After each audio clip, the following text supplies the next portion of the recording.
Washington. All right. This was gentle. Call to order.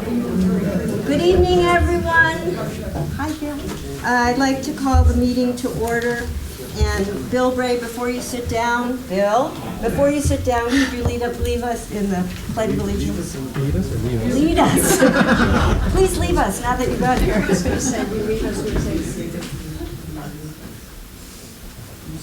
Bill? To the flag of the United States of America and to the republic for which it stands, one nation, under God, indivisible, with liberty and justice for all.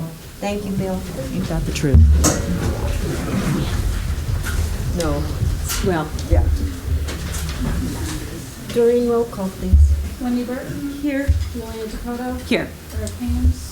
Absent. Nathan LaBerge. Here. Teddy Seaford. Here. Thank you. Wow. We have a packed house. We actually, I would like to observe a moment of silence to begin with for Buddy Weber for his passing this past weekend.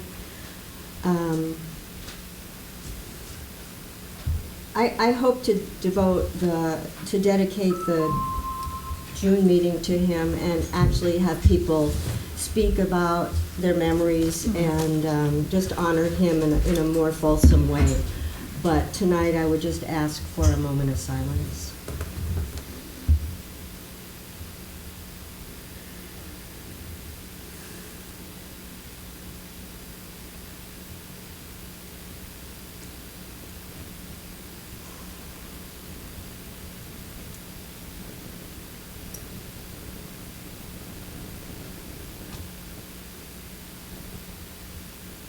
Thank you. I hope he's up there boarding with St. Francis. Pope Francis. He has it all under. He does. I'm sure he's adjudicating up there. Well, on another note, we have 3 very special dedications for this evening. And Ed Terrell, Fire Chief, I've asked him to present the presentations. I'm Ed Searle, the Fire Chief at Stanford Fire Company. First of all, thank you for dedicating tonight's town board meeting to 3 of Stanford Fire Company's members. The fire company is quite proud of the accomplishments of its members, but 3 members in particular were acknowledged just last month by the company. One for reaching a milestone, the second for his military service prior to joining the fire company, and the third is Firefighter of the Year. First is Dennis E. Smith, who achieved 55 years of active service this year.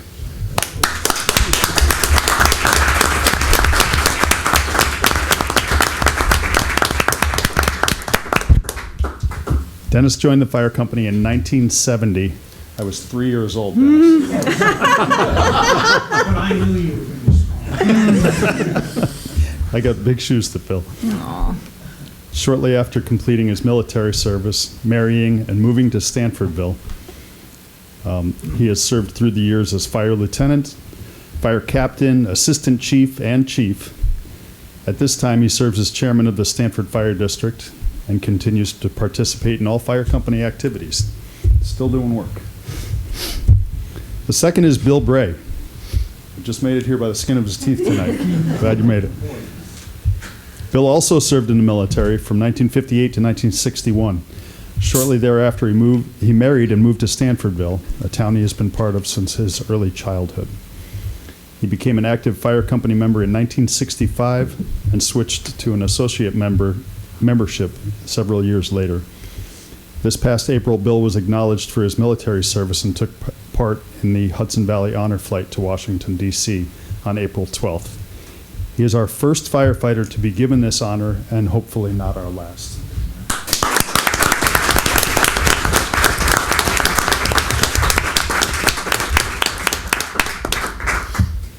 And last but not least is Dennis Buhal. Dennis was awarded the title of 2024 Firefighter of the Year.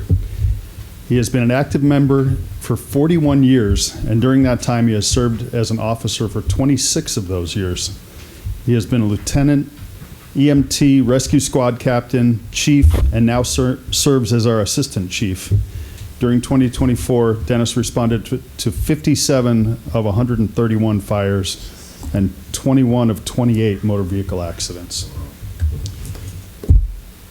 Dennis, Bill, and Dennis are fine examples of gentlemen dedicated to public service. I hope they are an example to others and hopefully will inspire members of our community to get involved in our town and its organizations. Congratulations all, and thank you for your service to our country and our town.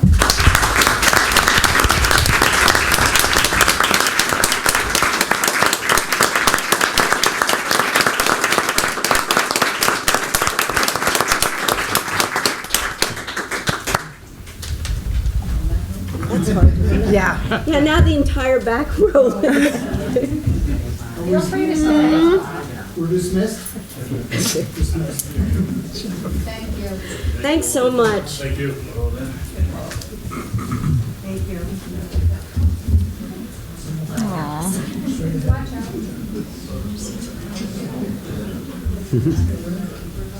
That's just incredible. Yeah. Right? 65, 60 years of service. Whew. Oh, okay, good. Talk about how that was from being in high school. I mean, that's. I'd like That's to how make far a back. motion to approve the agenda. I was negative. I'll second it. Two modifications. No, I think they're here. I don't know if they're on the, They are, oh, yeah. second, or you seconded it, right? I did update it. I Okay. didn't bother emailing it out. Thank you. I got the first and second. All in favor? Aye. Aye. I'd like to switch things around just a little, and I'd like to make my report first and then get the liaison reports.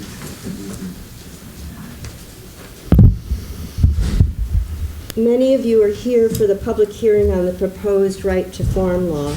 I'd like to make a few comments before we open that hearing. The first thing I want to say, the first change, sorry, I'll start again. The first is a change I'd like to make concerning the way that we introduce laws to the public. We have until now received proposed legislation from the Zoning Commission after their deliberations, and then discussed the proposed law at town board workshops where we make our changes.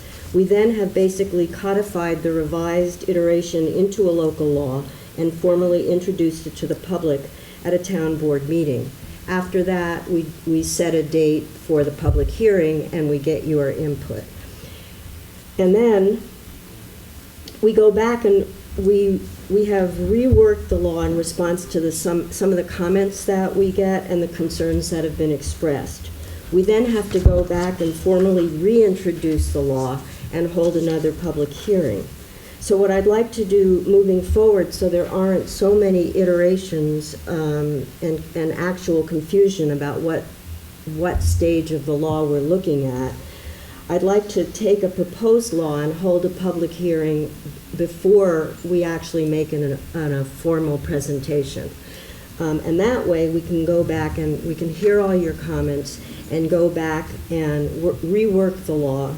And then we can, without triggering all those other mandatory steps, like we'll get your input first, then we'll at the next meeting, we'll introduce formally the law, and then we'll have another public hearing. So if we need to make more changes, we will, but this way, I mean, we keep, it The seems like... only thing I can think about is, Right now. Okay. Let me just finish. I was just hoping that we didn't have to go through so many formal steps and the costs that are incurred, and that every time we do a law, we send it to the county and we send it to the planning board. So this way, maybe we'll eliminate at least that first iteration because we can have your input before we try to codify it. So, okay. What I'd like to, okay, so I did that. Concerning the right to farm bill, I've been asked why we need this bill at all, since there's a New York State right to farm bill and a Dutchess County law as well. So I would just like to explain a little bit of that. We do want to full-throatedly declare and honor the history of Stanford's farming community and to protect our farmers. We want people who move into our community to know that farming is an integral part of our community, that it comes with some side benefits, like manure and fertilizer and dust, and that these benefits are accepted practice here in Stanford. We got a county audit done. We didn't. The county did an audit several years ago, and they said that our current right to farm bill was not in compliance with New York State. Our law was adopted before the state had a right to farm law. So that was something that triggered Tom Angel into really wanting to get the law up to speed and in compliance with the state. Thirdly, there's no way for the state to enforce our law.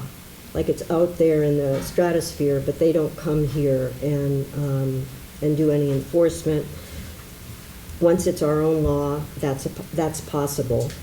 And the new law sets up a local dispute resolution committee, which would not be mandatory. It would not be a mandatory first step if there was a dispute between a farmer and a neighbor, but it would be available so that Ag and Markets doesn't have to be the first step. And it would be a non-binding body, but it at least would be a vehicle for discussion. The law visibly gives notice provisions for real estate contracts, so anyone who buys property adjacent to a farm is informed in advance that we are a right to farm community that supports farming activities. And they purchase with full knowledge that this is all allowed by town law. The ZBA and the Planning Board will also have clearer guidance on what is allowed by law when a property is adjacent to a farm. Bob, I printed out what you, oh, here it is. I had hoped Tom Angel would be here tonight, as he'd been the main architect behind the law, but he had another commitment. We're going to consider all your comments and concerns that have been raised, along with input that we got from the county today, and then we'll come back to you with a revised and hopefully excellent iteration of the law. On some other notes, everyone should have received their new assessment documents in the mail either last week or this week. The Board of Assessment Review will be meeting on May 27th. Sarah Love will chair the committee this year, as Stacy Adams will be away. The two sessions are from 1 to 3 p.m. and in the evening from 7 to 9. You can make your applications right until that date, right on May 27th. You can actually just come in to one of those time slots. If you'd like to informally discuss your concerns, you can just call Steve Godovich's office. Bobby's there at 9:30, and make an appointment to come and discuss your concerns with Steve. I'd also like to make a plea to members of the community who are deeply interested in our aquifer, the health of our aquifer, our water quality, and its impact on all of us and the environment. Julia presented the water quality initiative at last month's meeting, and we have had several responses. But please, if this is a good fit for you, contact Rita Mary and let us know of your interest so we can start moving forward with the project. And then lastly, I want to say that the New York Association of Towns is very seriously working on a program of workforce development, meaning in many, many towns, the boards are aging out. Now, this is not, I'm the only one aging out here. So this is not a perfect example, but in truth, it's very hard, and it's not just board members, it's the assessors, it's the town clerks, it's controllers in towns that have them. It's all of the positions that make your local government work are getting harder and harder to fill. Building inspectors, it's impossible.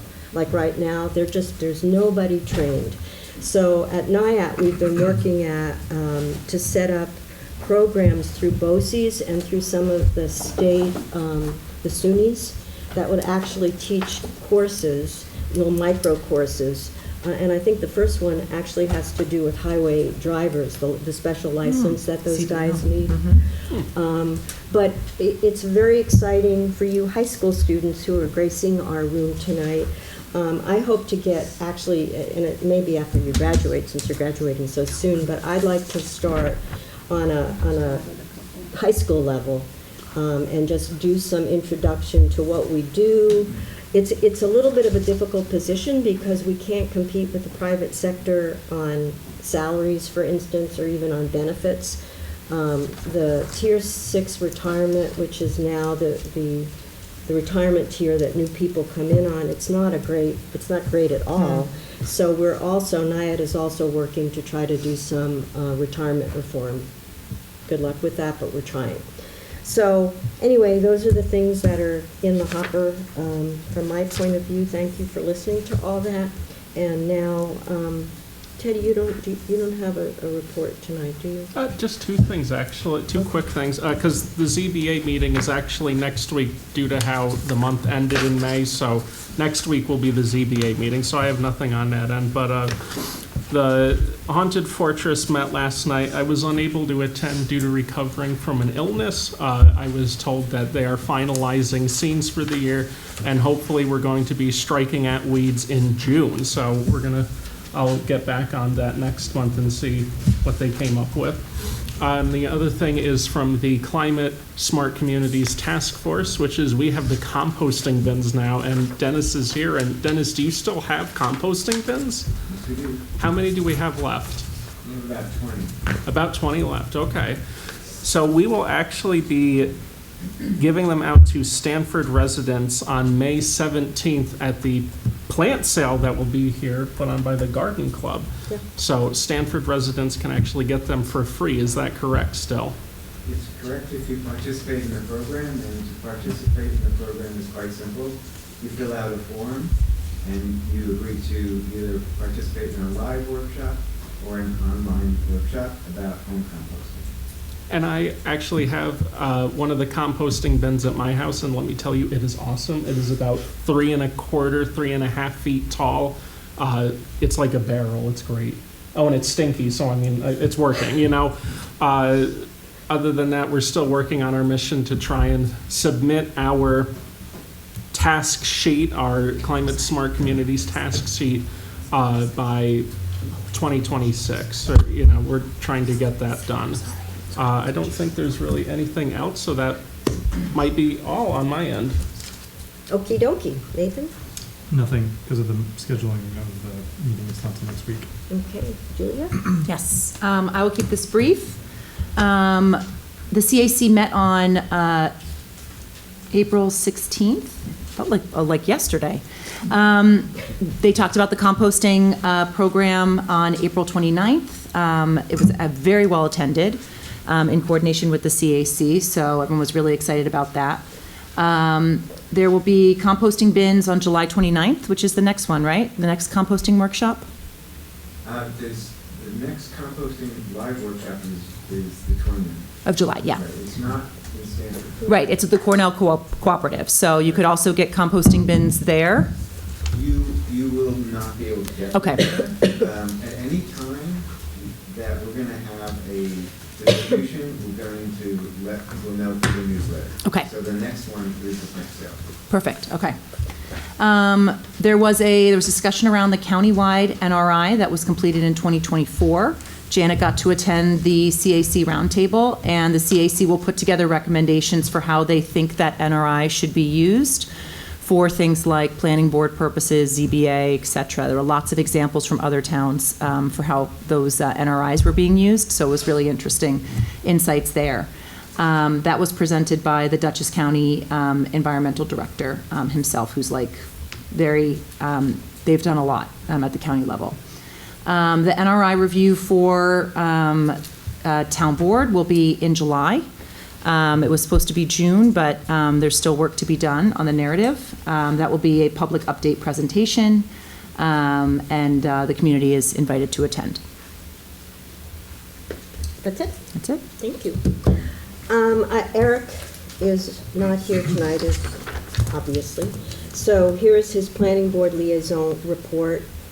Public hearing, there was a public hearing on April 30th regarding the site plan and special use permit appraisal for Ben Rathjen at 6102 Route 82, Stanfordville, New York.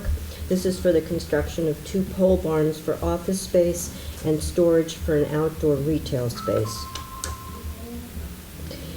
The planning board decided to keep the public hearing open through the May 28th meeting so that Mr. Rathjen's engineer can work with the town's engineer in regards to various issues that need to be addressed, like the endangered bog turtles, stormwater deficiencies, and wetland mapping issues.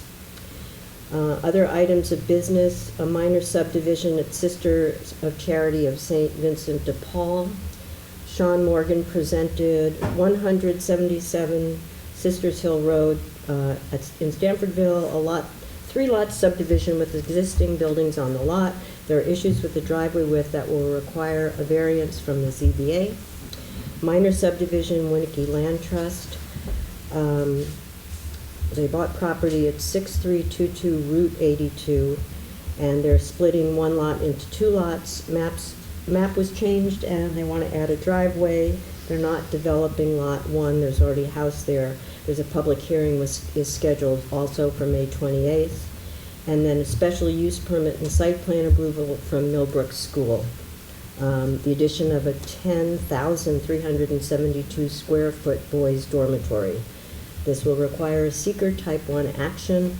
There was a motion to adopt a resolution making the planning board the lead agency, which was adopted by the planning board. And lastly, a special use permit for Ryan Dalton for a physical therapy office in the lower level of the new old laundromat building. There was discussion regarding the number of parking spaces required for the physical therapy office. Jacob Angel will be coming back on May 28th. And that was Eric's report. I think I'm not going to do that. My financial report is that all is well at this point in the land of finance. Okay, so before we open up the public hearing, there is a privilege of the floor. If anyone wants to speak about any issues that are not the right to farm bill, just come to the podium, give Doreen name and address, and address us.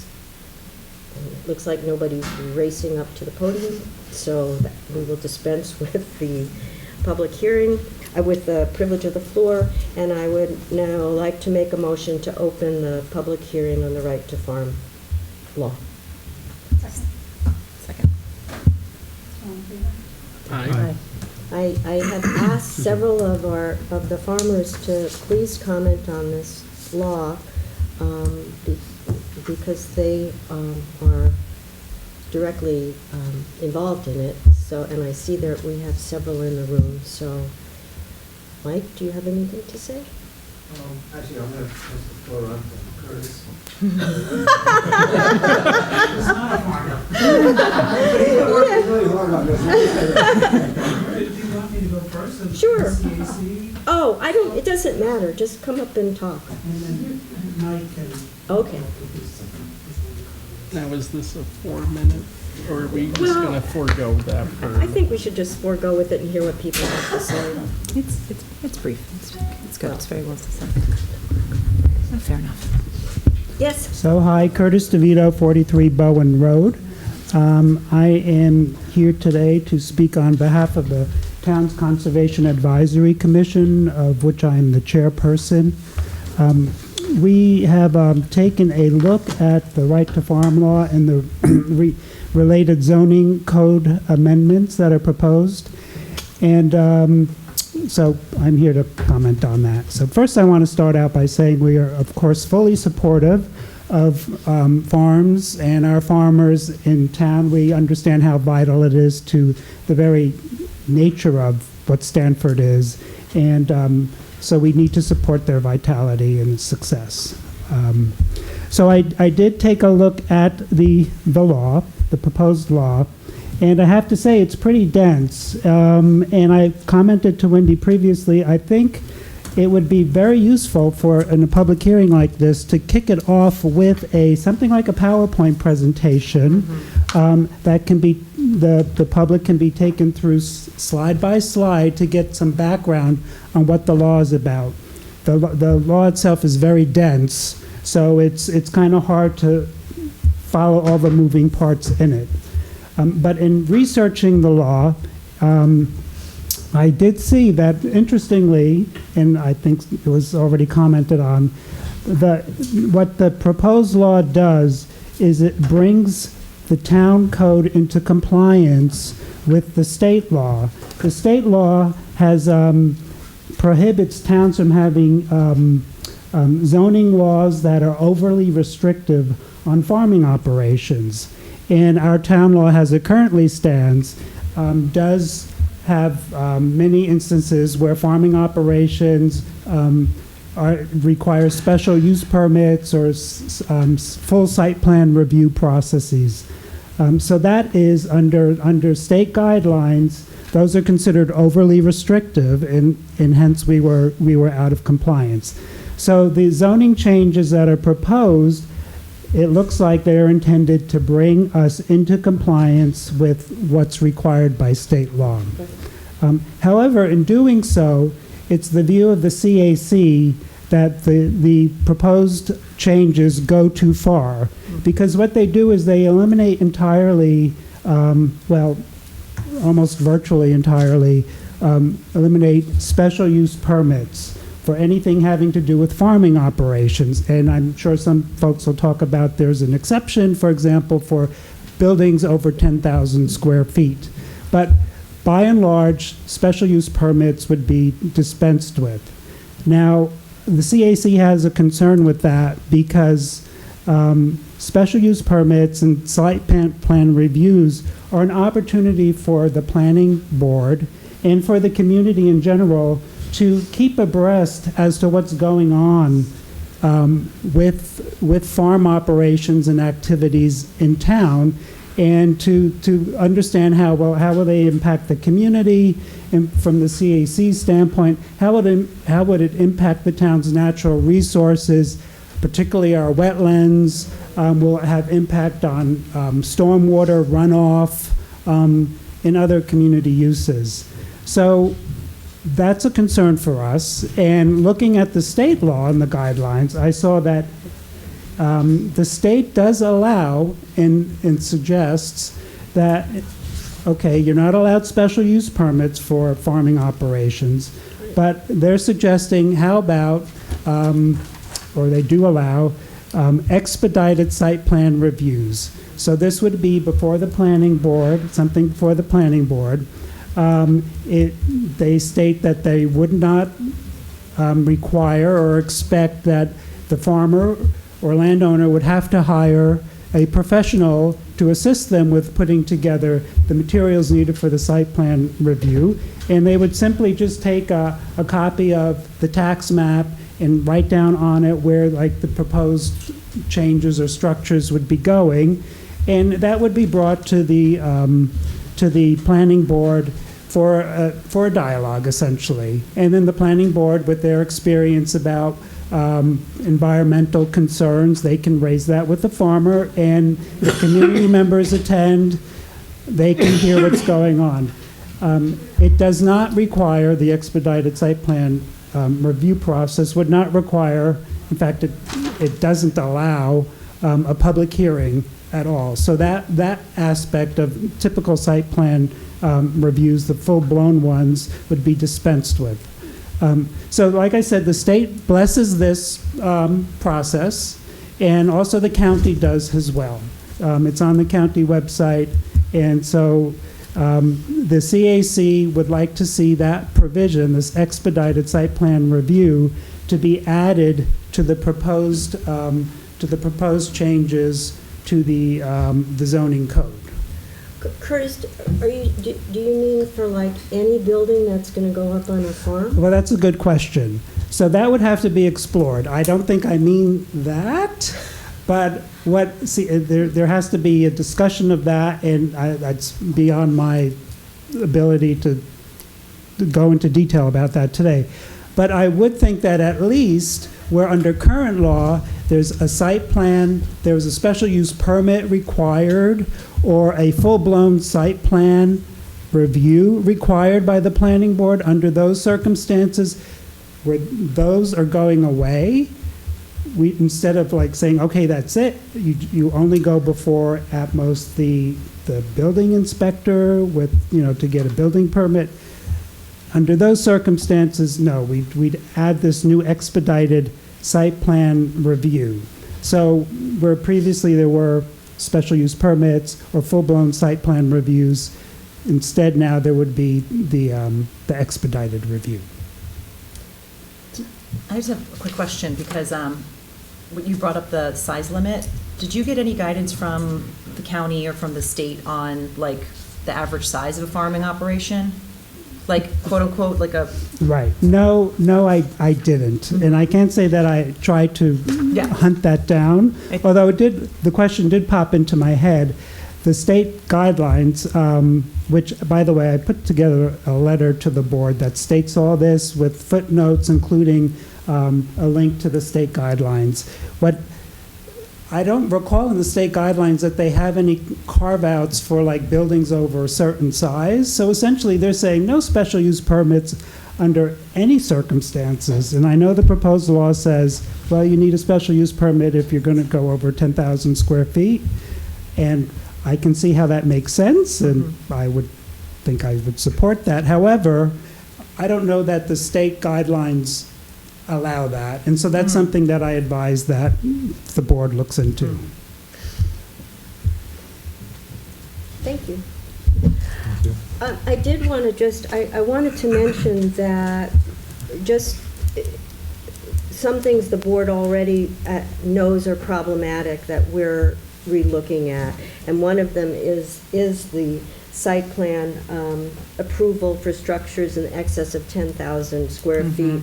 We felt, and I'll be interested to hear what other people think, that was just too large a building, that we needed that a site plan review would be needed for, and we don't know what the right number is, but should it be 5,000 square feet? We need guidance on that, but we just thought 10,000 was like out there. So that was one thing we want to continue to work on. Also, the whole issue about the buffer zones, which in the original iteration of the law that we got, was a 100-foot buffer zone that would go, obviously, the entire length of the border of the property. Like, here's the farm and here's the next property. And that seemed a huge burden on the property owner. To take that much land and just say, oops, you can't use this, and we suggest screening and fence or bushes or whatever, and that just seemed really onerous to us. So amongst ourselves, we decided, we settled on a 50-foot, and not a buffer zone, but just a setback, which you would get in, and Kathy, that was the right number of feet, right? 50 feet? For primary dwelling, not for accessory structures. And for the Accessory structures are 20 feet. Okay. So we're at 50 again. This is all fluid for us, but we didn't feel that it was right to impose that mandatory. The only thing we think should be mandatory would be the setback. Not that they have to put up a screen. If they don't want to see the farm, they can do whatever they want. And putting up bushes isn't going to take away the smell of cow manure. So, the whole thing seemed a little bit excessive. So that was another area that we were working on. I think those were the two. There were others, but I think those were the two that were the most egregious for us. Anyway, would anybody else like to speak? I just have a quick question. Yeah. I'm new to this town, but I would think Come up to the mic just so we Yeah. can get it on video. Yeah, the video. Just for the recording, otherwise they can't hear. Thank you. No, it's just a question. When you mentioned that Stanford had established their own rules and regulations before the state had established their laws regarding this topic, I would imagine, given the history of this area, there are other small towns who are in the same situation. So has anyone looked at what they've come up with as maybe a model?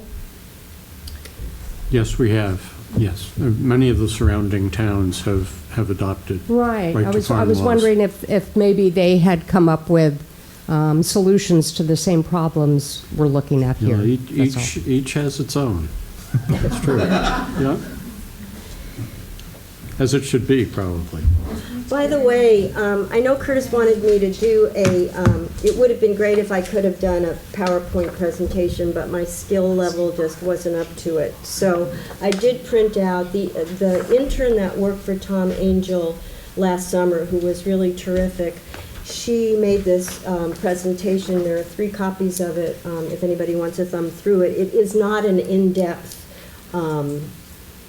exploration of all of the pieces of the law, nor is it a comparison of our law to the state law, but it just gives some history and texture to why we want to do this. And as far as the law that we are finally trying to revise, it wasn't even written in Stanford. Our town code, which was back in 84? 84, 86. It was just adopted from, like, taken full cloth from a town in Westchester and then adopted here. So it doesn't really have a huge, I mean, it wasn't ours. So now that we have a comprehensive plan in place, we're just trying to pass laws that make more sense for this community. Kathy wants to talk. Oh, Kathy.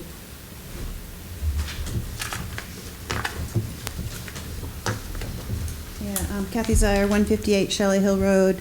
I'm not a farmer, but I come from a long line of farmers, so I understand farming, I understand the property. I'm still on the property my parents purchased in 1940, which was for farming. I just have concerns about this law. All right, this right to farm law that I've read extensively is full of areas of concern. There's contradictions, ambiguity, errors in the use table, and overreach affecting property values and property rights adjacent to the farming property. In one section, farming is a right. In another section, special permitting is required.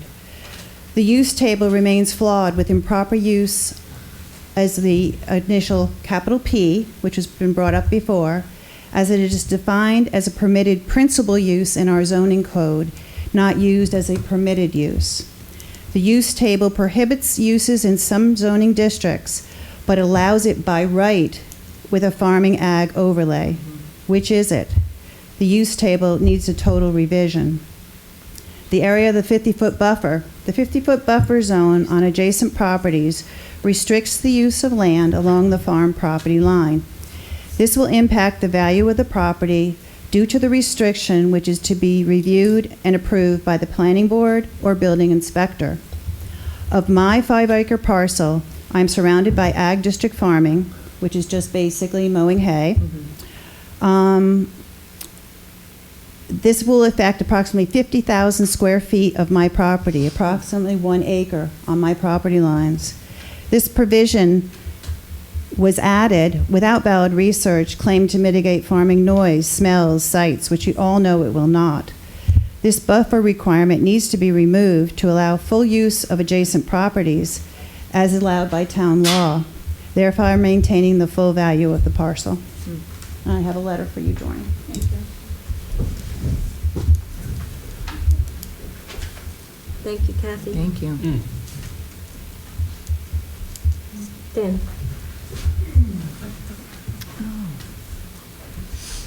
My name is Stan Wilson. I live at 41 Ludlow Woods Road in Stanfordville, the owner of Point of View Farm. I did have one question on page 16. You have section 11 definitions set forth shall be amended as follow. What is the reason for the removal of certain definitions? Bob? Why are all those being amended or removed? They were removed from the use table in this draft. These various sub-farming definitions like cage-type poultry house and other specific sort of sub-types of farms were basically all encompassed in the larger definition of farm operations, and so the zoning commission just referred to farm operations within the AO agricultural overlay district, and as a consequence, these other definitions became sort of superfluous. Okay. My only other concern, following up my previous neighbor, I did serve as vice chairman of planning and zoning in an agricultural community in Connecticut 20 years ago, or over 20 years ago, before I moved up here in Newtown, Connecticut. And we watched a lot of the same things happen in our community. And the thing I'm concerned about with changing rules, regulations, and laws is the effect that it has on a community. If there are additional restrictions or obstacles for property owners and regulations, and it becomes too cumbersome, it can have a ripple effect on a local community. It can actually chase farmers away, and some farmers here who have the resources to subdivide their property and everything, once the domino effect starts, you start to see subdivision. Fortunately, we have a very large area of land that's under conservation in this town, which is one of the reasons we did move here. But I would hate to see some sort of an effect, a negative effect on the community come from a misinterpretation of this law or any overreach on farmers. Now, I haven't had a chance to really dive down into this, and I will, and we'll talk about that later. But it was just a concern of mine, because with any additional regulation on farmers, which we want to keep here, it can often have the opposite effect. Even though you're trying to preserve something, it may actually harm that very thing that you're trying to preserve. But so, and I know you've been very busy, I know that. But nothing so far, I mean, there's nothing so far. Right, and can you think of anything? My understanding of the law is it's more about restricting outside.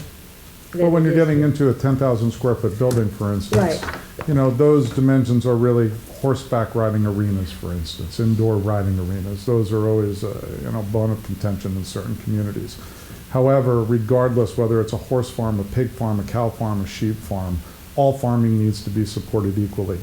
You know, throwing a dart at a horse farm because they're raising, $100,000 horses and so forth, and maybe it might be perceived that they have greater means, and throwing restrictions on their ability to build bigger buildings because they have a large operation and they're raising larger animals. That is precisely what started the ripple effect previously in the town where I resided, and it started chasing those very elements out of the town.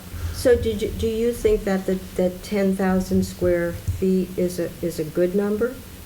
I don't want to confirm that wholeheartedly, but I think knowing the size of my own barns and needs and raising 100 to 150 sheep that we are, and we're very sensitive. I mean, we try to be as sustainable as possible on our farm, so we're very sensitive to our land mass, the amount of animals per acre, and raising everybody as sustainably as possible to do what's best for the land and the animals. I think that comes onto a case-by-case basis and may be triggered by actual acreage and number of animals. I don't know. Mm-hmm. I don't know. There's further discussion and debate there, but I know that with my sheep alone, I could fill 10,000 square feet easily. Mm-hmm. Easily. I mean, my own barn right now is 60 by 90 in dimension, my primary barn. So you're not talking about like a big operation.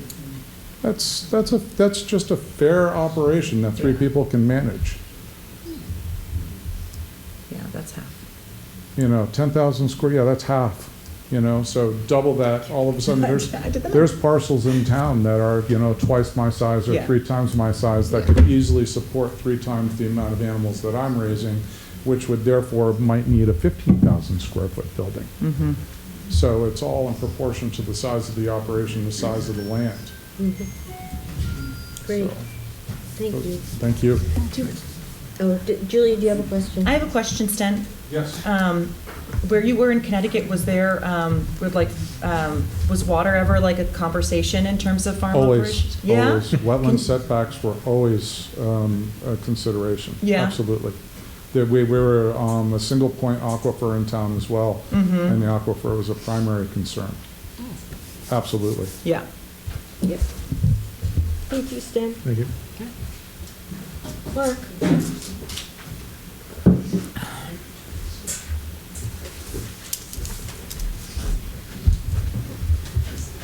How are you, Mark? Thank you. Thanks.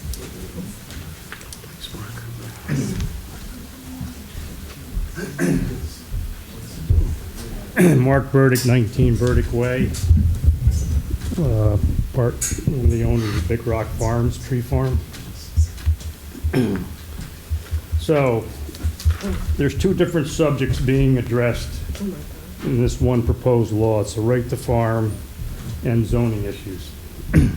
I believe it's too confusing and there should be two different laws. The right to farm should be a very simple document.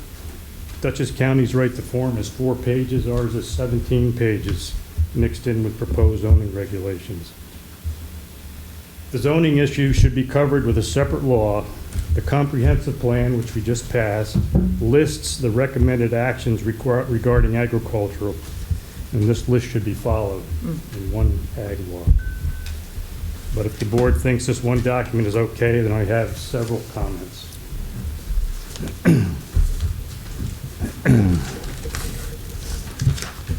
Okay, first, I'm going to quote, there's a document they have here. It's put out by New York State Ag and Markets. It's frequently asked questions regarding agricultural districts. The question is, does an agricultural district preserve farmland? The answer, agricultural districts do not preserve farmland in the sense that the land is restricted to agricultural production forever. Rather, districts provide benefits that help make and keep farming. I'm going to paraphrase from a group called One Rule that keeps track of agricultural laws in towns. Counter to common perception, New York State's right to farm law does not prevent development. All it does is protect farmers from nuisance lawsuits over matters like noise, smell, etc. Now I'm going to go on page 3 or page 2. Oops, sorry. Under legislative intent, in the middle of the paragraph, it says it shall be the first thing. It shall be the policy of the town to preserve, protect, promote, and expand upon current and prospective farm operations while fostering a harmonious relationship between farms and residents. So we've got two issues here. So the while is about the right to farm law. The preserve is, I don't know, like I just said, ag and markets, you're not preserving farmland. The right to farm law does not preserve farmland. And the first thing the policy of the town is doing in this law is preserving farmland. All right? So I think preserve should be eliminated and replaced with help. You'll see the wording I have in all the documents. And while should not be in there, it should be by fostering harmonious. So these facts concern me that this document uses the word preserve and conserve throughout it, all right? I believe to remotely suggest preservation or conservation only offers ammunition for some lawyer to seize upon to stop a farmer from developing or selling his property, his or her property, for use other than farming. The purpose of the right to farm law can be achieved without these words. I believe my argument to eliminate the word preserve and conserve is further supported by, on page 126 of the comprehensive plan, the last thing under agriculture, you want to ensure the rights of the farmers to dispose of their farmland by right. So, Point well taken. and on page 67 of the comprehensive plan, you're going to focus new residential growth within hamlets as well as along Route 82 and other road frontage properties. And some of the farms have road frontage property. Just to let you know, I have no road frontage property. I'm not trying to push an issue for myself, but was discussed in length during the comprehensive plan, and it was adopted as such. Yep. So, now, as Sten said, there's over 10,000 acres in Stanfordville under some protection, most of it under conservation easement.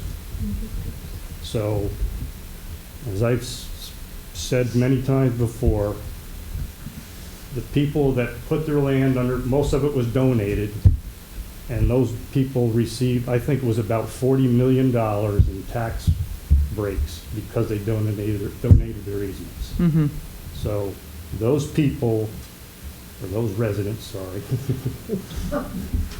were compensated for giving up their rights.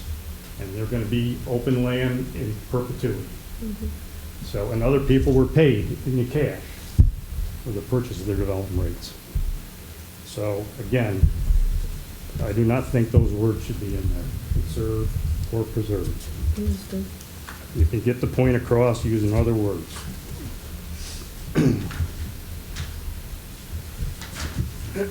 Okay, on page 3, I just, I do the same thing. I point out where preserve and conserve should be changed, in my opinion.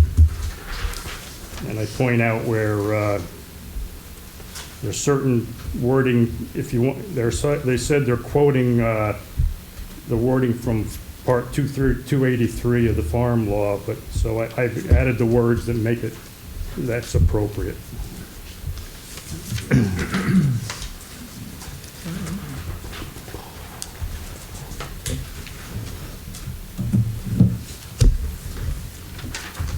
Okay, on page 6, I talk about the conservation easements.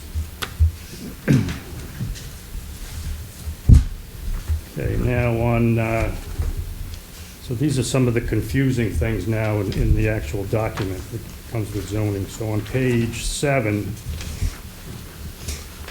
and I think they've confused this, but it says, in order to further protect and promote agriculture, farm operations and existence on the effective date of this chapter shall be deemed a special permit use. Yep, should be No, deemed a permitted use. I think you got a different draft of this proposal. Damn it. A Yeah, special permit use? No, it's a permitted use here. I don't know. Oh, wait. On page 7, Yeah. item number 4. Oh, I'm looking at 5. I'm sorry. So first it says, if you're in existence at the time of the adoption of this law, every farm's going to be deemed a special permit use. Number 5 says the exact same thing, except you're not going to be special permit use, you're going to be a permitted use. Mark, I don't know, like, on what we're looking at, the number 4 has to do with housing for farm workers? No, he's not referencing that. He's Oh. referencing this. Got it, Yeah, I think- got it. The second sentence in 4 is really rewritten as 5, and so that second sentence in 4 should be eliminated entirely. We actually discussed this at the workshop, this one, Unless- for a moment. Well, it may be, it may have supposedly referred to the housing for farms. Mm-hmm. Yeah, but, where is Tom Angel? So anyway, that needs to be, something's wrong there. Right. So let's just say everything's, let's go to number 5. So if you're a farm at the time of this adoption, all the farms are deemed a permitted use. Mhm. So now I'm going to get into what Curtis was talking about, I believe. So, and what Sten was questioning. So you eliminated, we used to have in the use table, they listed pig farms, Mm-hmm. poultry farms, Mm-hmm. feedlot farms, Christmas tree farms under horticulture, and certain ones had required special permits. So now they've eliminated those definitions, Mm-hmm. and now they're all called farm operation. So now, if you're, regardless of what kind of farm you are, you adopt this, everybody becomes a permitted use. So I was always happy to see pig farms, poultry farms, feedlot farms. They can be high use.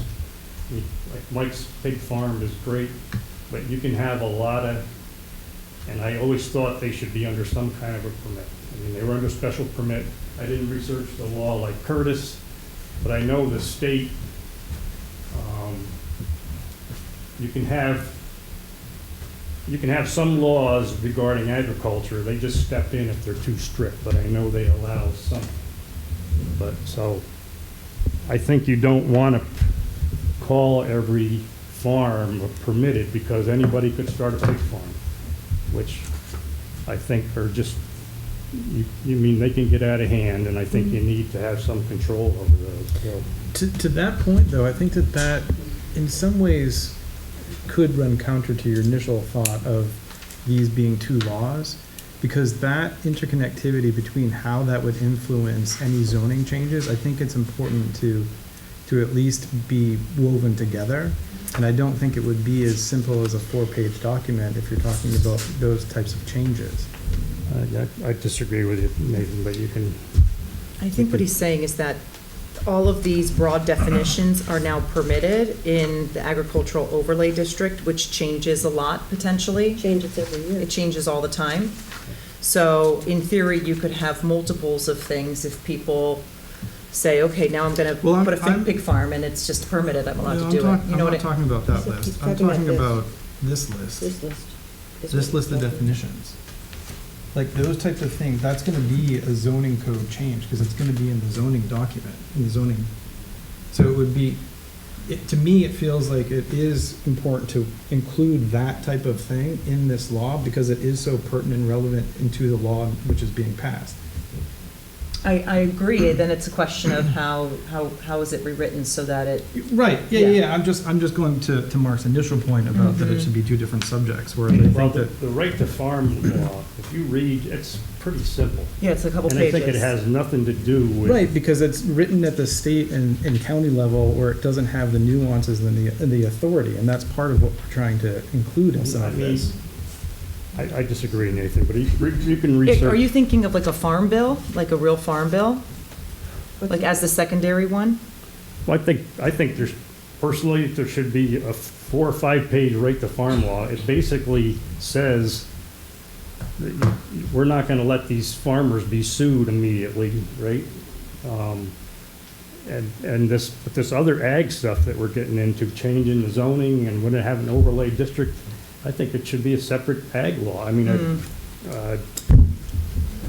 would you see them passing at the same time though? Because they could. No, it seems like the right to farm. You knew the law right could be to really farm. fast. Right to farm could be. Yeah. Mark, excuse me, Mark. Over here. Am I right though that what you're suggesting is that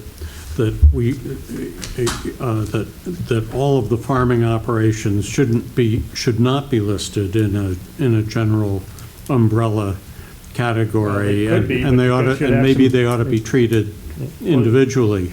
Well, you could have them listed, but just next to pig farms and next to feedlots is asterisk that says, whatever the state would allow.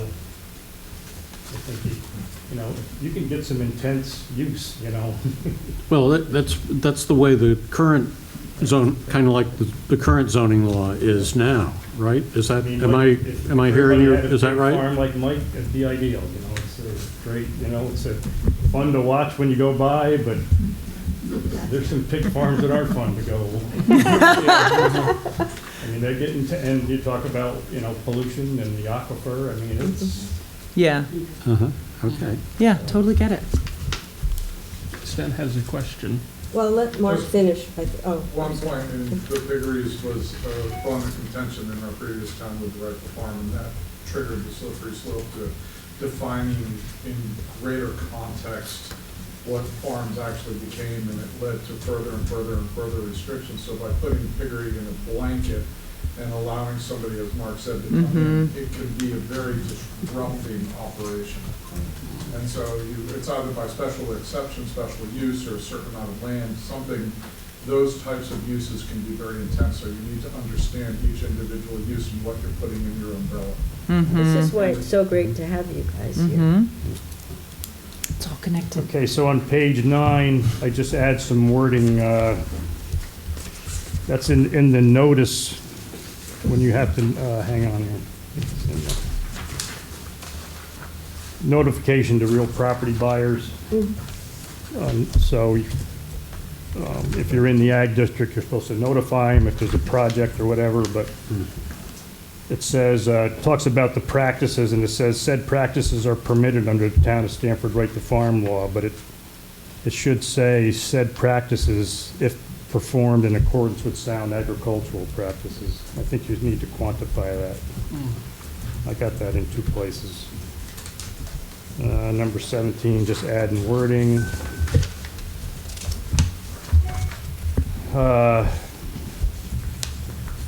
So as far as this, they're going on page 10, my number 18, I just think, I don't think this section is needed just because of the law that requires people to be notified, so. I think on that one, Tom just wanted it to be localized, and that. I'm sure he did. Yeah. So. Okay, now, under agricultural buffer zones, I am, again, the people have to be notified when they're buying a piece of property. They know about the farm. If they want to put up a buffer, they put up a buffer. But Agreed. I'm against any buffer strip. I'm against the planning board having to review and establish new regulations for the buffer strip. Yeah, this is a question for me, because there's all sorts of rock walls in like my backyard, and that like in what are those rock walls? What were those built for? Because we moved in 2000s. Really, they built rock walls. There's on Big Rock. There's rock walls up through the woods, over the hills. Just to get rid of the rocks. A lot of them were property boundaries. Okay, all right. Okay, that's what I was asking. Yeah. That's what a lot of them are. Yeah. There's historical walls from the Civil War throughout Dutchess and Columbia County. I'm sure, yeah. That's what I'm asking, because. It can be very exciting. Yeah. Number 11, again, just wording I think should be added. Okay, now, in the use table. So if I'm reading this correctly, so we have, so the first thing let's look at animal hospitals, all right? So as of today, by special use permit, you can have an animal hospital in the AR district, RR district, or an RC district. Now, in the agriculture overlay zone, you can have it, by special permit, you can have an animal hospital. Now, there's agricultural, now prior, you couldn't have an animal hospital in the conservation, what's a CR is what, sorry, it's Conservation residential. Conservation residential or the lake residential. There are ag district parcels in those zones. So now you're saying you can have an animal hospital in those zones. All right, is that what you want? I have a sense, when Bob spoke to Clayton at planning, and that we just got this information, but he was suggesting we shouldn't have an overlay district at all, and I can tell, I could read I mean, I can go through, you got dog kennels, can now be in any zone. Because the overlay district could be anywhere, is what Yeah, you're because saying. there's ag, I mean, Right. my market, I applied for, and my market was in the ag district. Yeah. And again, going back to the questionnaire from the ag district, in practice, Districts may include land that is actively farmed, idle, forested, as well as residential and commercial. I mean, you can get your own residential parcel in an ag district. Yeah. And then you come under this. And another point that Clayton made, which is true, is that that map of the overlay district changes every year. So Every 8 years. Yeah, well, okay. I thought it was every year that they. Well, they review. Major change every 8 years and minor changes at other It can be, times. sorry then. But whatever, it still seems impractical because the maps would constantly have to be redrawn and who's on first. But And again, the same thing with, under farm operations, again, everything's under one definition now. Pig farms, right. they can be in any district. They can be in the Lake District, they can be wherever. So I think that's not good. Junkyards can be in any district. Before they were could only be in the AR and the RR. Light industry, any district. I think we have to get rid of the old I still think it was an error in terms of like how it was produced. Yeah. All right, page 14 is just some word inclusions. Signage, okay, on page 15. Oh, would everyone like to sign? You're allowing 2 on-site or off-premise signs shall be used for advertisement. Big Rock has 12 signs. We put one, we have our little Christmas tree. We put it at the Parkway. We put it out on Cold Spring Road. Because you have a lot of road frontage. Yeah. Well, you have some road frontage. No, I meant throughout town. Oh, true. We have one sign, at the entrance to the farm, but during Christmas tree season, we have signs all over town directing people where to turn, so. Wait, what? But isn't this just for the? 4 signs collectively. But this is on the property. No, it's No. on and off rows. It said signs, regulations are amended as follows. 2 on-site or off-premise signs shall be used for advertisement of a roadside stand or a farmer's market. So we have a roadside stand. Right. Mm-hmm. So that means you can't advertise for yourself in town. Which is cuckoo. Yeah. So, I mean, again, it's a little, I think it's a cute little sign and it's not too obtrusive, but maybe you got to have some control over it.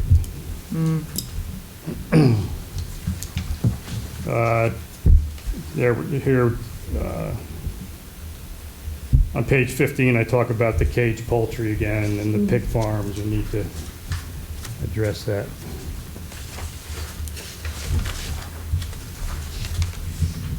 So page 16.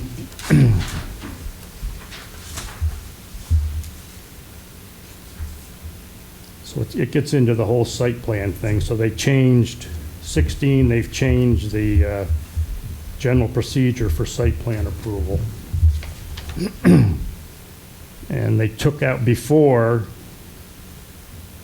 and this is where I think it's conflicting, before it used to exempt agricultural uses permitted by right. You didn't have to do a site plan. So now it's taken, that's not out of there, so now any new farm operation, now the ones in existing are permitted, right? You say now they're permitted, but now any new farm operation, you're gonna need to go to site plan, according to this. Which I don't think we wanna have everybody go to site plan. Hey, Mark, I was scratching my head over that one too. I initially came to your conclusion, but then I thought, well, that couldn't possibly be because elsewhere it says that there would be no site plan reviews at all, or special use permit Well, processes. Right. Oh, it's conflicting. Yeah, and I think they may have pulled it out of there. It's confusing and should be clarified. They pulled it out of there because farming operations are just totally outside of the scope of site plans Right. under the proposed law. But you're right, it's very This says different. ambiguous. And Yeah. And the one thing they did, if you'll notice, having nothing to do with farming in this, Sort of buried in there, you know? they said you have to go to site plan except for one family dwellings and related accessory uses, including accessory dwelling units or permitted home occupations permitted by right. They added permitted by right. You see we're in the middle of that? Where are you? I'm on on page 16, first paragraph. Got it. Having nothing to do with farms, they said now you don't need for site plan approval for permitted home occupations permitted by right. They added permitted by right, and I just, why did they do that, and what does that mean? You see where I have it circled? Yeah.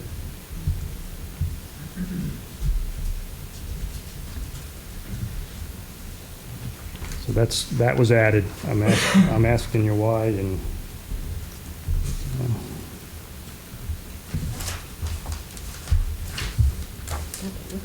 that's the end of my comments.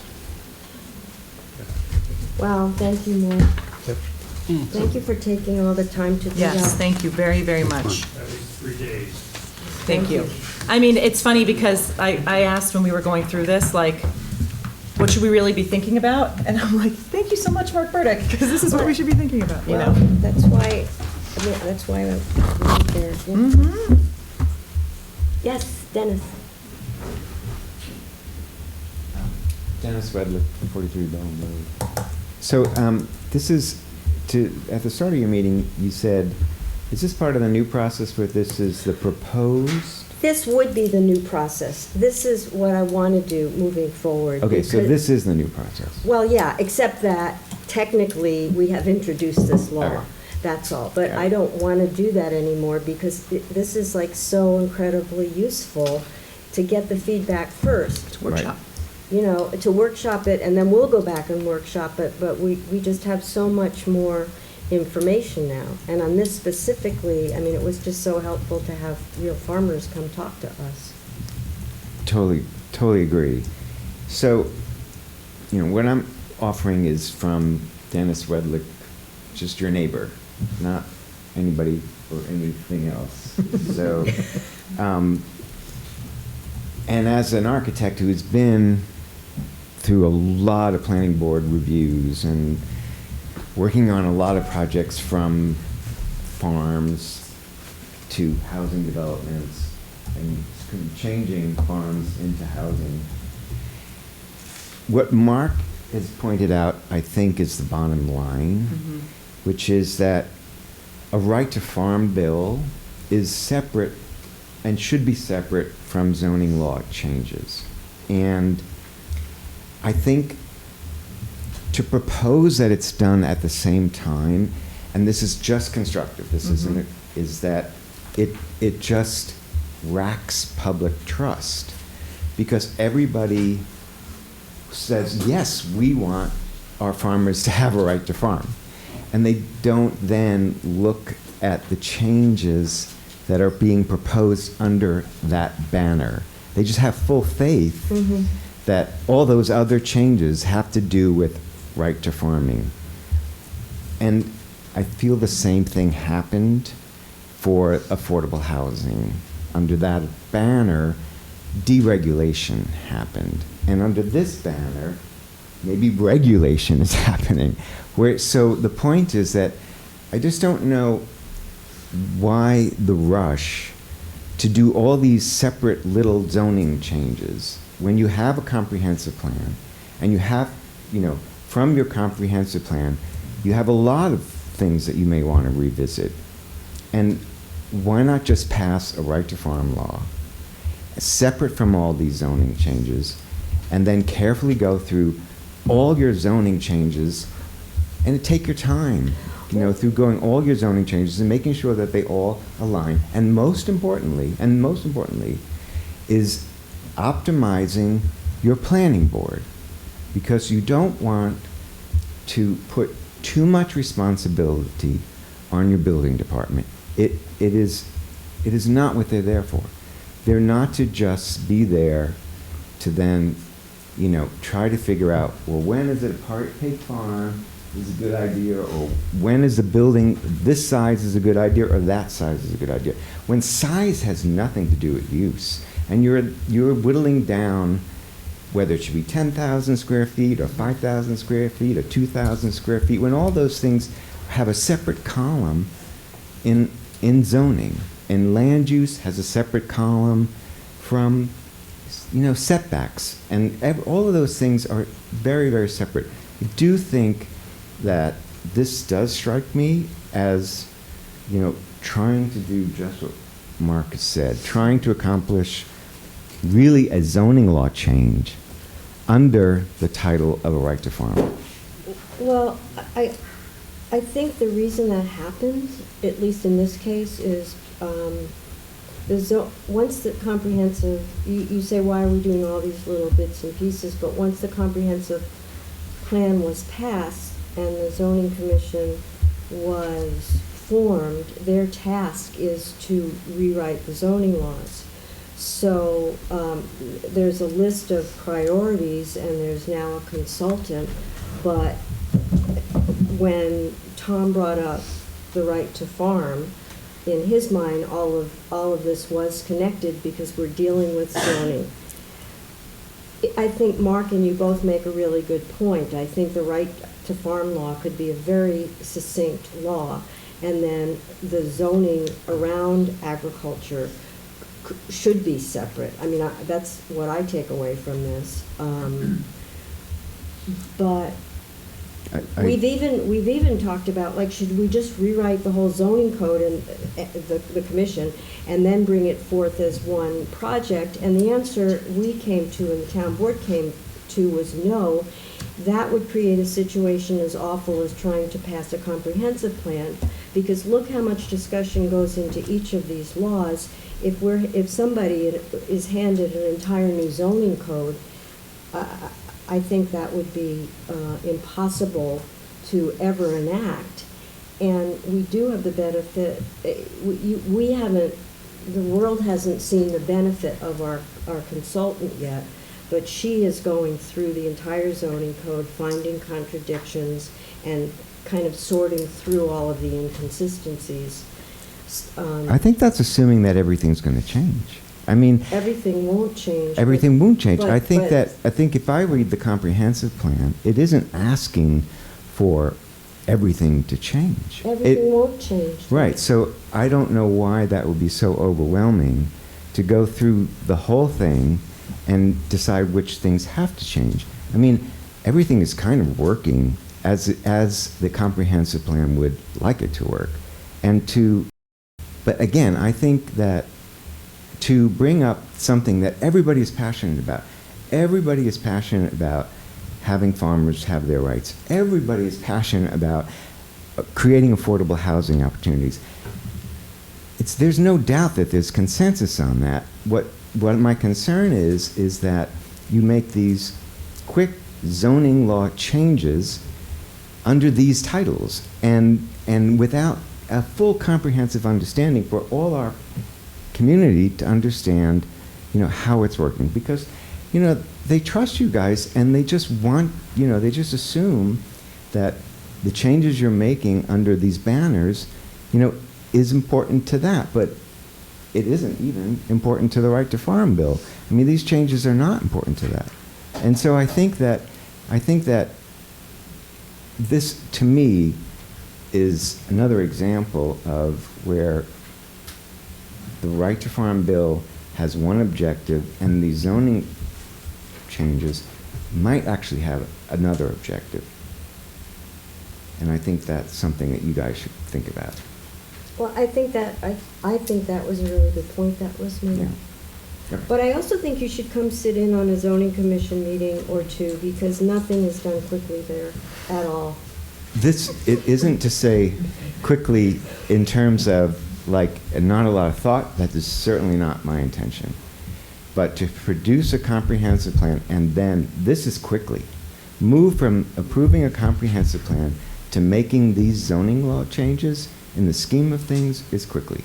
It's not that there's not a lot of thought being done. It's just that asking the public to accept these changes so quickly after, passing a comprehensive plan. That's quickly. In my mind, that's quickly. Yes. Yeah. Thank you. Can I speak as a resident instead of the CAC person? Before you speak, Mike, do you have anything to say? No. Okay. He's like, I love my pig farm. Yes, of course, Curtis. So just a few points of following up Mark's and Dennis's excellent comments. It's the KISS, keep it simple, Oh, right? So it does kind of make sense to totally separate those two out. And, maybe because of my background, I'm able to look at this and kind of split it out in my mind. But where you start overlapping with definitions and stuff, it does raise ambiguities and problems. And so, thanks for your comments. When I was going through as well, in detail, three things popped out besides what some of the things that Mark had raised. One is Dutchess County does have a model right to farm law, and so that, in my mind, should have been the starting point. For example, the definition, because it's a model right to farm law for municipalities within Dutchess County to implement. So maybe that was a starting point, I don't know, but this looks like it goes into more detail. For example, the model code just piggybacks off of the state definition of agricultural operations, or farming operations, sorry. It just says under the model code, you use the definition that's in state law. In the proposed right to farm law, we have our own full-blown definition of farming operations, and interestingly, it includes housing in there. And I'm just wondering, how did housing sneak in there on the one hand, while on the other hand, elsewhere in the right to farm law, it talks about how, farm worker housing will still have to go through a special use permit process. So it's creating ambiguity along the lines of what Mark was indicating elsewhere. Also, the buffer zone, I really scratch my head on that, because there and I don't know, does any other municipality have this, where they're asking the landowner to incur the cost to install the buffer and incur the cost of it? Now, under the state guidelines, it does say, well, it shouldn't be on the farmer to put up that buffer because it's taking away from farmland, so why should the farmer do it? But this looks like it's in every case where something goes before the town, that the landowner that's adjacent to the farm has to set up this buffer, and they have to pay for it. And I'm thinking, well, maybe they only mean if somebody goes in for a subdivision, and so there's a developer who's coming in, and so they're saying, look, developer, you better put up a buffer because we don't want to hear any grievances from landowners, from purchasers down the line when they buy a house on your subdivision. But this seems to be no matter what goes before the town, they would have to come up with plans at their own cost to install a buffer. So that's an ambiguity that maybe should be investigated as well. So that's it. Thanks, Curtis. We kick the buffer one a lot. Yeah, the buffer's getting kicked, the shit kicked out of it. It's getting kicked back to zero. Right, there's no buffer. Anybody else? I just want to say thank you. Mark Burdick. Mark? Keep the public hearing open, or how do you proceed? I think because we basically have to go back and rewrite the law, we'll hold another public hearing. It wouldn't, because it'll be a separate. Well, What? it won't be an official public hearing, though. Yeah, that one would be an official public hearing. So you are planning to reintroduce this? We'll have to. It's going to change so much. No, but I'm asking, are you going to do what you just talked about at the beginning of this meeting, where we're going to have another workshop Another of workshop. this, and then have a true introduction and have the traditional public hearing where we have to advertise it legally and whatnot? What do you think we should do? I don't know. I was trying to Oh, well, what you were suggesting. in a way, I kind of felt like this was that. this was the Got it. workshop, but we don't have to decide that this minute either. Well, if you are considering this, the workshop, then I would consider keeping the public hearing open. Oh, and then just using it for So the we can next continue iteration. to solicit Mhm. input. Well said. We will not close the public hearing. Why don't you just tell me nothing? Yeah, why don't you just tell me not to No, close because it? I was. Like, I was trying to That's a understand what you were Seinfeld, doing it's a Seinfeld, first. it's a Seinfeld. Okay, then. Well, if we don't close the public hearing, how do we get out of it in order to, oh, I know. I make a motion to get out of the public hearing, but not close it. That was Second. eloquent. Adjourning the public All in hearing. favor? Yes, thank you. I knew that, Stan. I just wanted you to say it. Okay? Well, this Great. really was great. Thank you. Mark, thank you. Thank you. Thank all of you.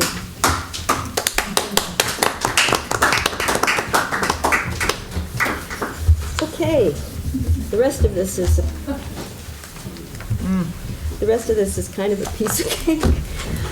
These You're are not hard, staying man, for the these are hard. rest? Hey, you're not interested in our Cleared the new, room. in our new Again, dog catcher? Control officer. cleared the room again. Was it something we said? What time is it? Does everyone need to get home? I need to finish my dinner. Oh, no. Julia, did you not eat before? I ate like half of it because I was trying to cook Peter's Fan in dinner. the water It's been bottles. busy. Oh. No, but if I have to go back home to Puerto Rico, I've been like very anxious. I'm not even home, but No. it's a lot. Well, thank you for the rest of, thank you for somebody staying. Appreciate it. This, Wendy, you think you have a comment over there? what? Did you have anything to say, Bob? You looked like you were. No, I was just gonna say Tom Angel should have been here. I wish Tom had been here. I mean, I really wish he'd been here. But he wasn't, so let's get going. Alas. I make a motion to appoint and, I make No. I make a motion to accept the resignation of the dog control officer, Justin Riley. Second. All in favor? Aye. I make a motion to appoint the new DCO, Cynthia Hawks. Second. All in favor? Aye. I make a motion to approve the Lions Club use of Town Hall Hill for the flea market on June 7th. I'll second again. All in favor? Aye. I make a motion to approve the Garden Club use of Town Hall lower parking lot for the plant sale on May 17th. Second. Woo! I'm not gonna get my plants. I'm like, Rita, put some aside for me. I got some already. See?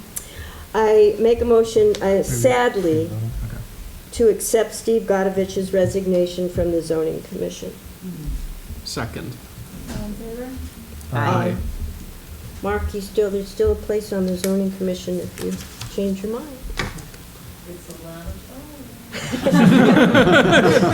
You get to hang out with Sarah. You get to hang out with Sarah. That's the reason I'm staying. I told you when you asked me originally, I would get on, remember? Yeah. Oh, You said no. No, I said I would if I was the only member. Oh, that's right. Touche. Contingency. Touche. He did tell me that.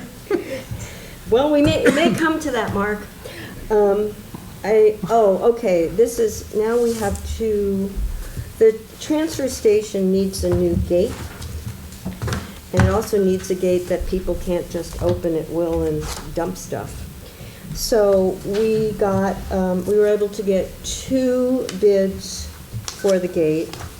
One from Superior Fence and Rail for $8,502 and $2.26, and Adams Fences for $85.41, which is $38 more. But in this case, spoke with $39 lower. In this case, Jim Myers asked that we accept the Adams Fence bid for $39 more because Superior Fence and Rail did not quote the specs that they were given. They used a different material, and so the bids really weren't comparable. And so Jim has asked that we purchase the fence, which will also be installed by Adams Fences. Does anybody have a question? So I guess I shall make a motion that we accept the bid from Adams Fences. Second. Aye. Okay, then we need a new split, a hot air, cold air split in the senior room. We spent some funds trying to get it fixed, and what that visit turned into was basically just diagnostic and not a fix. So once they found out what was wrong with it, we got a bid to fix it, which was quite expensive. So we went to Plan B and thought maybe we should just get a bid to replace, get a brand new one instead of spending a lot of money to fix the old one. We got two bids. One was from Fox Air for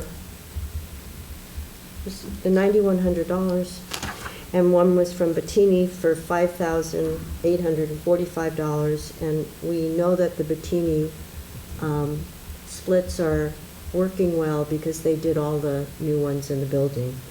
Also, the price differential is rather substantial. So I would make a motion that we accept the bid from Bettini for the new split. Any questions? Okay. Second. All in favor? Aye. Okay. So, because we just approved those things, I have a few budget resolutions, and unfortunately, I don't think these are in order. Mark, thanks again. Bye, Mark. Thank you. Thank you, Mark. One's just like Looks like- Irish goodbye. I don't think you can say that, Julie. Oh, sorry. So, Resolution 5D of 2025, whereas the town of Stanford has a New York class building reserve fund dedicated to funding projects for our physical plant, and whereas the town fund will, the general fund will be used to purchase and install a mini split to replace the one in the community room from Bettini Fuel at a cost of $5,845. Now therefore be it resolved that the town of Stanford Town Board authorizes the town supervisor to transfer $5,845 from New York class building reserve ending in 0006 to Millbrook General Fund account ending in 0018. Second. Thank you. Okay, all in favor? No, this you have to do by roll call. So this was for 5D, is that correct? Yeah. Just went out of order? Well, yeah. That's all right. Bye, So I Sandy. know. Thanks for coming. Just want to check in with the new pope. Go, yes. Aw, Put in a good word for us. she wants to be first in line. Yeah. Sweetheart. Okay, roll call. Wendy Burton, Yes. Julia Dakota, Yes. Derek Ames absent, Nathan LaVertue. Yes. And Teddy Secor. Yes. Okay, now I'm going to 5A. It was just, that was right after the, Okay. yeah. Okay, Resolution 5A, whereas the town of Stanford has a New York class reserve account dedicated solely to the maintenance of Whitlock Preserve, and whereas the general fund will be used to purchase a new picnic table, I'm sorry that Curtis left, for Whitlock Preserve in the amount of $1,073.76. Now therefore be it resolved that the town of Stanford Town Board authorizes the town supervisor to transfer $1,073.76 from the Whitlock Preserve account to the Millbrook General Fund account. Okay, Wendy Burton, I think, did we get a second? Second. didn't realize that, sorry. Yes, So first and a second, and roll call. yes, Wendy Burton, yes. Julia Dakota, Yes. Derek Ames absent, Nathan LaVertue, Yes. Teddy Secor. Yes. Just two more to go. No, three more to go, sheesh. Budget Modification Resolution 5B of 2025, whereas the town of Stanford has a New York class building reserve fund dedicated to funding projects for our physical plant, and whereas the general fund will be used to purchase a new fence for the transfer station from Adams Fences for the amount of $8,541, including installation. Now therefore be it resolved that the town of Stanford Town Board authorizes the town supervisor to transfer $8,541 from New York class building reserve to the Millbrook General Fund account. Second. All in favor? Roll call. Roll call. Oh, I don't say that then. And I Yeah. do that? Okay. Wendy Burton? Yes. Julia Dakota? Yes. Eric Haynes absent. Gotta mix it up. Virtue, Yes. Teddy Seaforth. And say Yes. present. Okay. Wrong again, I know. No, you're fine. You're going to get it this time. Budget Modification Resolution 5C, 2025, whereas the town of Stanford has a New York Class Building Reserve Fund dedicated to funding projects for our physical plant, and whereas the general fund will be used to install a heating cooling split in the new basement from Fox Electronics in the amount of $74.75. Now therefore be it resolved that the town of Stanford Town Board authorizes the town supervisor to transfer $7,475 from the building reserve to the general fund account. Why is that one more expensive? Is it because of the location?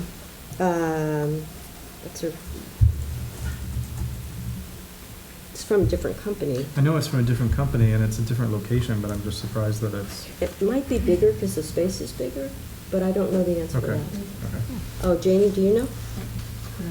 Yeah, Yeah. please. Mm-hmm. The original recommendation. Oh, that's right. In the basement was for 2 mini splits. Yeah. So the movement to 1 was purely arbitrary. Okay. And so the quote was for 2 and we cut it in half. Am I missing your question? Well, I think he wants to know why it's more expensive than the one that we're The putting unit? in. Yeah. Yeah, because we have one unit that's Well, going. one is the Dakin and the other, who's the installer of the other? This one is Fox, and it's a different brand, I think. I think Fox wanted to put it in Dakin. So it's the brand that's the reason that the price is different. Possibly, Okay. also it's possible.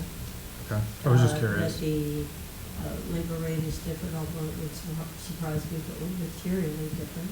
Well, I just didn't. I haven't been in the basement, so I don't know what. It's a big space. Yeah, So, the okay, size so- of the Which is unit. why So they. the unit- okay, so the I unit is suspect the different, okay. unit is bigger. Okay, that makes sense. Yeah. Okay. Okay. Don't Did go we in the do- basement, Did we it's vote on that creepy. yet? Second. Okay, roll call. Wendy Burton. Yes. Julia Dakota. Yes. Eric Haynes absent. Nathan Litchi. Yes. Teddy Seaforth. Yes. Thank you. Okay, and finally, the Budget Modification Resolution 5D. What is this one for? We did that one. We did that one. I'm done. 5C. 5C. Okay. Those were all the resolutions. Perfect. Okay, so now where is my agenda? Do we have anything more? Yeah, we have acceptance of minutes from Oh, yeah. Oh, here it April is. 10th. Okay. Yes, I make a motion to accept the minutes of April 10th. I'll second. Sorry, Julia. All in favor? Aye. And I make a motion, Patrick, thank you. Bye, Patrick. You writing us up like tonight? Yeah, tomorrow's the news. Okay, the approval of the abstract number 5 for May. General fund spent $70,198.87. Highway, $24,504.41. Bengal lights, $1989.50. The ambulance, as always, $62,500. And escrow spent $4,457. Second. Second. Oh, he said second. I He said it one under second. his breath. No, I said 1 second. Oh. To enunciate. Julia in there. All in favor? It's interesting Aye. that the Aye. Bango works. The Bango won't. That the lights went up so much. I Yeah. wonder if that's a It's- typo. It's almost double. No, I think last How do you month's was compare that so 1100, quickly? I noticed, or Yeah, something. it's almost double. How do you I did compare see- that so fast? I did see a difference. Because I have all the old agendas that I can go through and see the. That's a good catch. Yeah, but I don't know what to do about it. We already paid it. Mm. Is it Oh. Central Hudson? Yeah. Yeah. Yeah. Yeah. There's your answer, Nick. Yeah, there you go. Okay, so I'm sorry, did we approve it? Yes, Oh, Yes. except for that one or other. Okay, so then, if nobody has anything else, then I would make a motion to adjourn. Privilege of the floor. There's nobody left. I don't- Sarah, do you have anything to say for privilege to the floor? She wasn't here for the first one. so I Young don't man, know. do you? Okay. I might. He's You committed. better. He's committed. I like it. Janie, privilege of the Yeah. floor? Yes. Are you really? See? Jesus Christ. Jane Cottrell, 595182.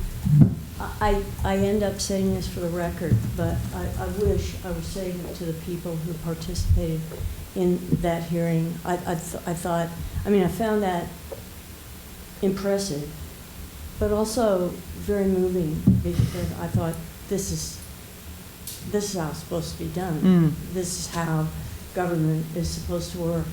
And my only regret is I wish I could say it to them. Aw. Thank you, Jane. They watched that YouTube video. Okay then, I now make a motion to adjourn, and we will go into executive session for litigation. Not to adjourn yet, but just to go to executive. To adjourn the general meeting so that we can go into, sorry. Okay. So we can go into executive session. I'll second it.